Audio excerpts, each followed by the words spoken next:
a Mitsubishi Pajero 3 doors 3.2 liter diesel engine. I keep doing videos on this car. It's the only car I do repairs. Again, I'm not a mechanic, but I have to do things by myself since the mechanics I encounter, they don't really know what's a service manual. Maybe they heard of that, or maybe they heard of a torque wrench or something. Of course they did, but they don't really use it. And one of the mechanics kept arguing that he knows more expensive cars than this one. They deal with a Mercedes and a Porsche and stuff like that, and my car is nothing. And they made me feel bad about the car I have, and I decided to do things on my own. So before you buy this model, do your research, see if you can find a mechanic. So first find your doctor, then get the car. In Canada or in these countries where Mitsubishi won't service it, is made for different markets. So let's go to the job I'm doing right now. A Tierod-end, right hand side wheel. So make sure you have the correct part, the correct diameter here, because I encountered the parts that are not meant for this car, but the supplier online store agents told me that for this car. So make sure you get the correct part. Eventually measure the diameter of this this thread in here, the step and everything, the pitch right here. Or the best way is to get the Mitsubishi part number from the service manual, and then when you order online, make sure they have the equivalent of that Mitsubishi part number. Okay, so first what I did, of course, I took the wheel out. Before that I replaced the sway bar link for this right wheel, so it was an easy job.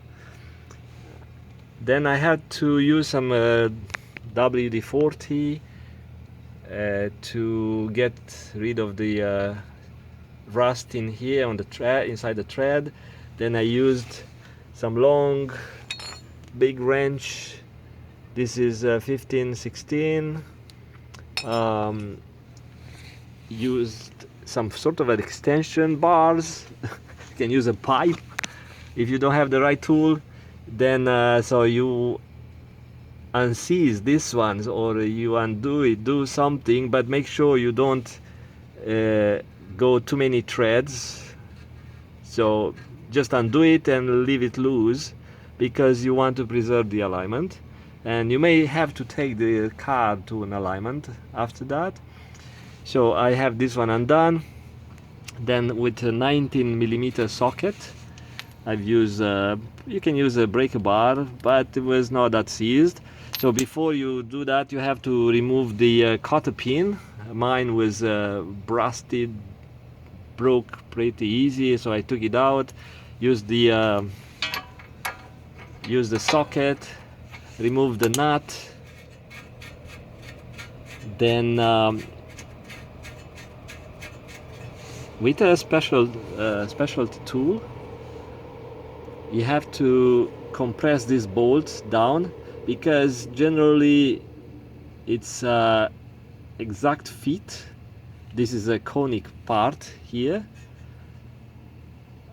on the control arm, and this part has a cone, and it's going right here, and over the years it's going to seize. So you need to use this device. So you insert this device here, you compress it. You should use some safety glasses, because this one is going to pop and you don't want injuries. Okay, you see it's loose, and you unscrew it. This was very loose. I can move it freely, and once I have the new part in, I use the torque wrench